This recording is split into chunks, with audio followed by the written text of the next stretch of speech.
of this day. Like his father, Senator Robert F.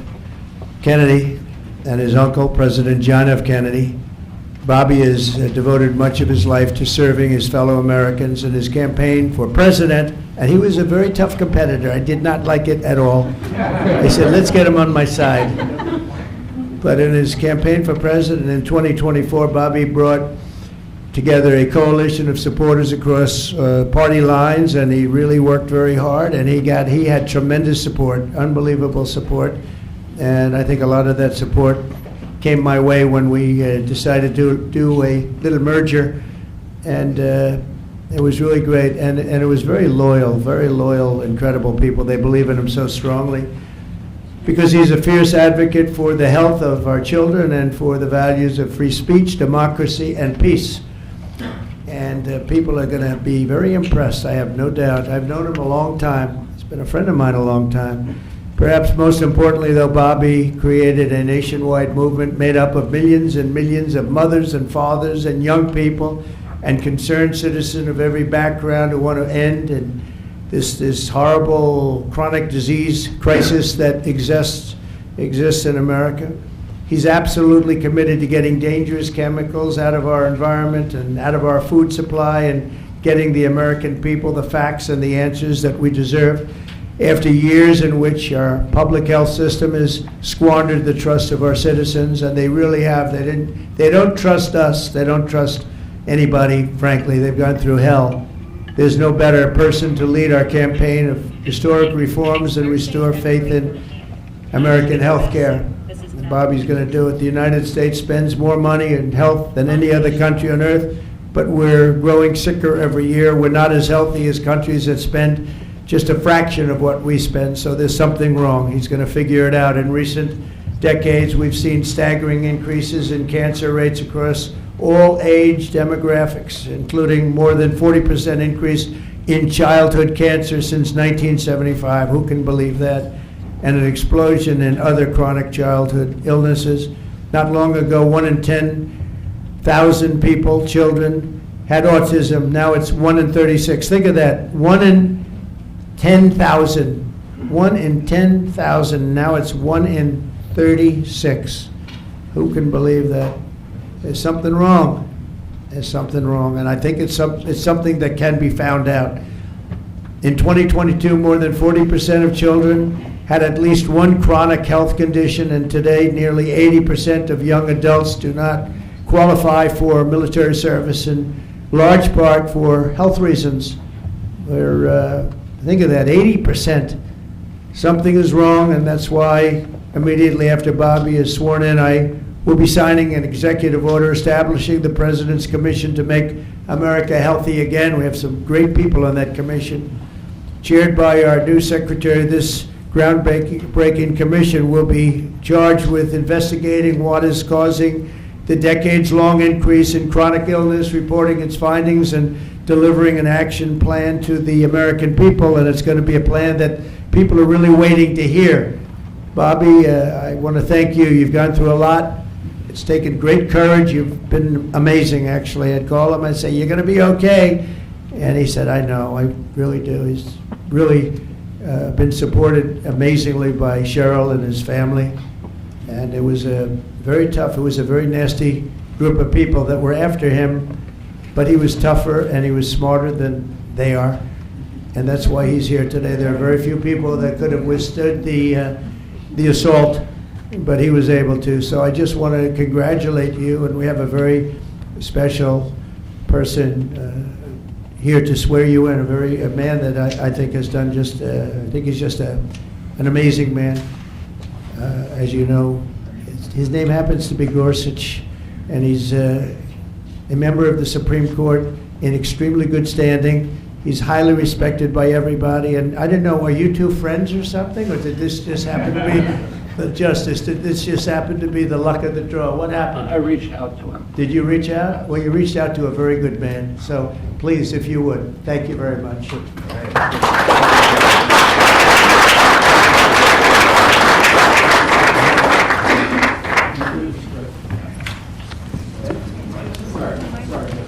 Oh, this has to be done first.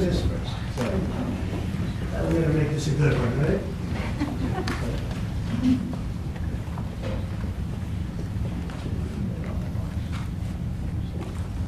Okay, it's good so far, Robert. Good. It's a 10.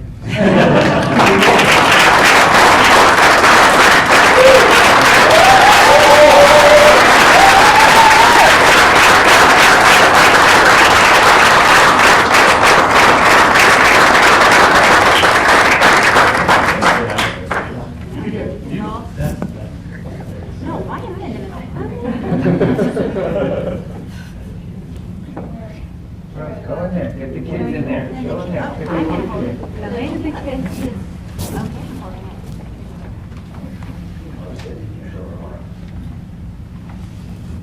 Over here, please. All right.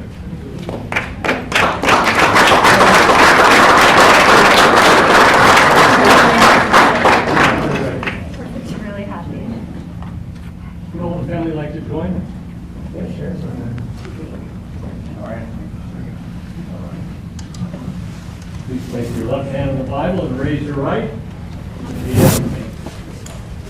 I, Robert F. Kennedy, Jr., I, Robert F. Kennedy Jr., do solemnly swear do solemnly swear that I will support and defend that I will support and defend the Constitution of the United States the Constitution of the United States against all enemies, against all enemies, foreign and domestic, foreign and domestic, that I will bear true faith and allegiance to the same, that I will bear true faith and allegiance to the same, that I take this obligation freely, that I take this obligation freely without any mental reservation without any mental reservation or purpose of evasion, or purpose of evasion, and that I will well and faithfully discharge and that I will well and faithfully discharge the duties of the office the duties of the office on which I am about to enter. on which I'm about to enter, So help me God. so help me God. Congratulations, Mr. Secretary.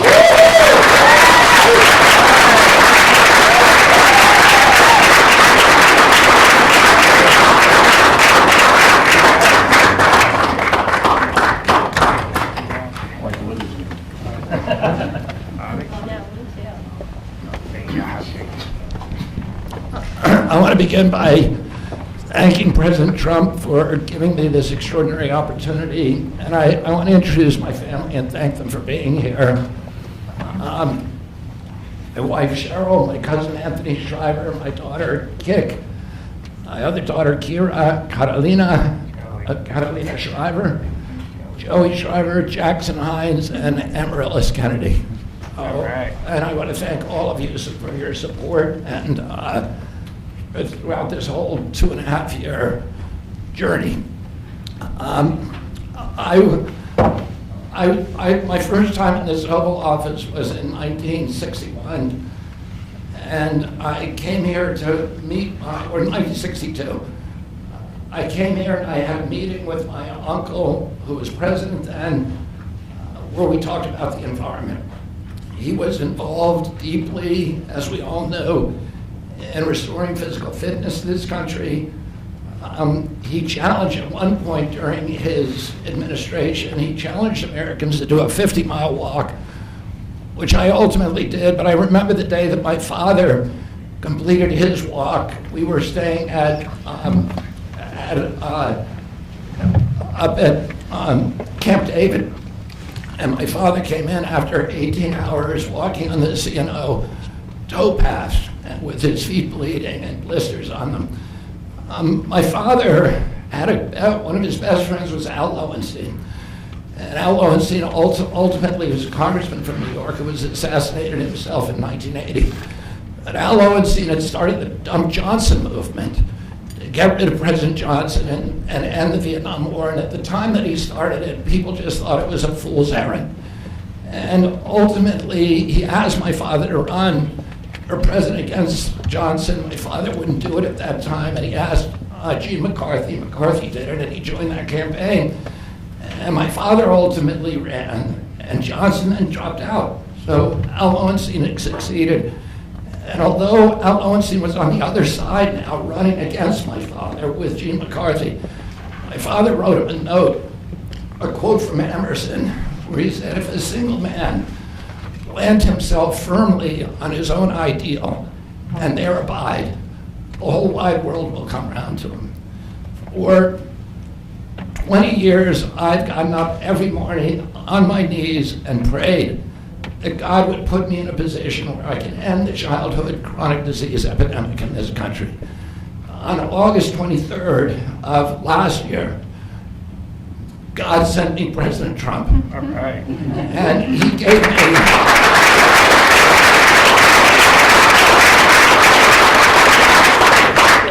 he's now given me, he's kept every promise that he's made to me. He's kept his word in every account and gone way beyond it. I'm so grateful to you, Mr. President. A lot of people told me that I couldn't trust President Trump, that I better get it in writing. And we did a handshake, and everything that he told me he was going to do, he has done. Right. And I'm so grateful to him, and I've told you before, I genuinely believe that you are a pivotal historical figure, and you are going to transform this country at a time when we see all of the indicia of democracy now in tatters in our country.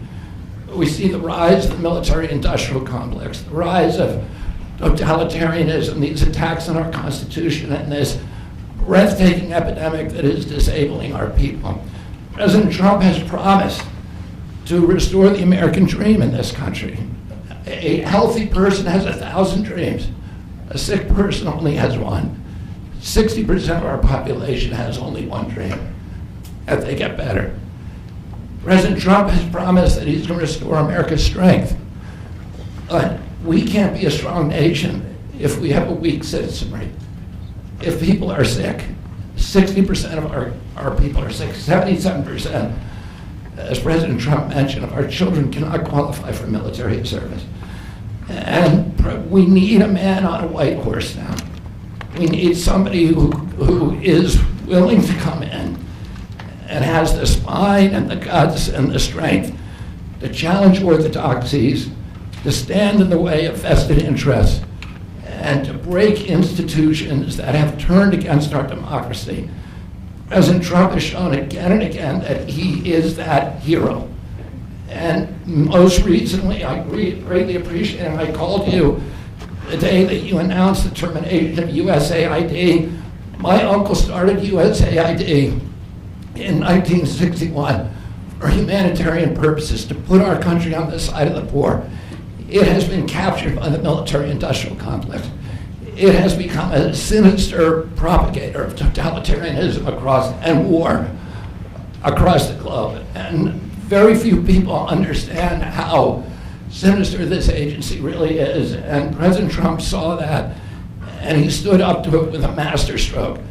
And we want to do the same thing with the institutions that are stealing the health of our children.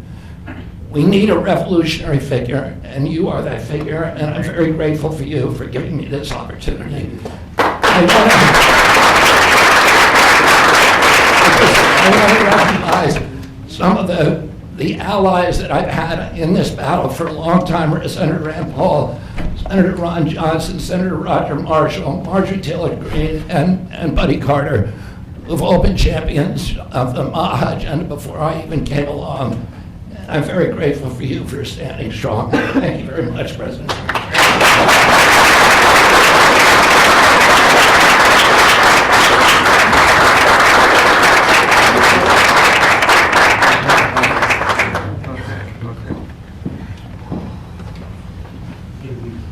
Mr. Secretary, I'd like to ask, what plans do you have immediately at HHS now that you're sworn in, sir? He's going to be running it. He's going to do a great job. What would you like to That's see my him do plan. first, Mr. We're going to President? find out a lot of secrets that have been maybe kept from us, but he's going to come up with some solutions to some big problems, self problems. I think he's going to go down in the record books. I really have confidence. This group has great, even Rand has confidence.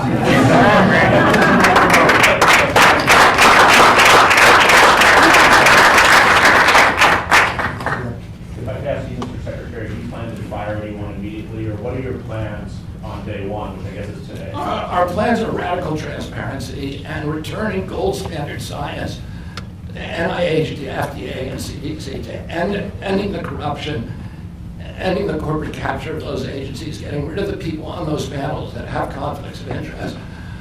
We can do unadored and unimpeded science rather than the kind of product that is coming out of those agencies today.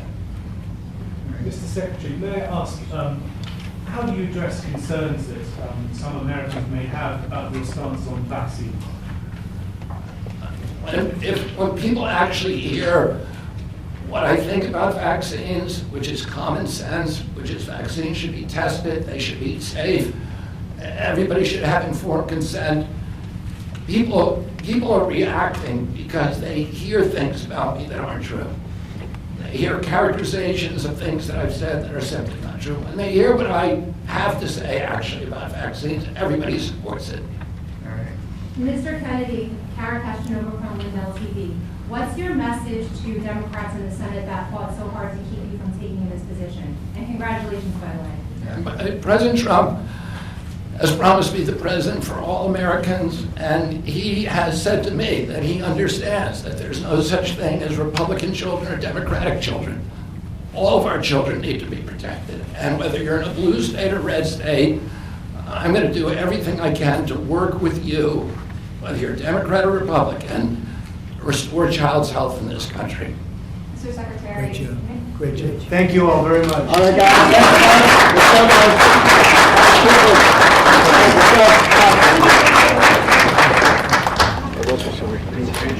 Thank you. Thank you, guys. Let's go quickly, please. Quickly, guys. Come on.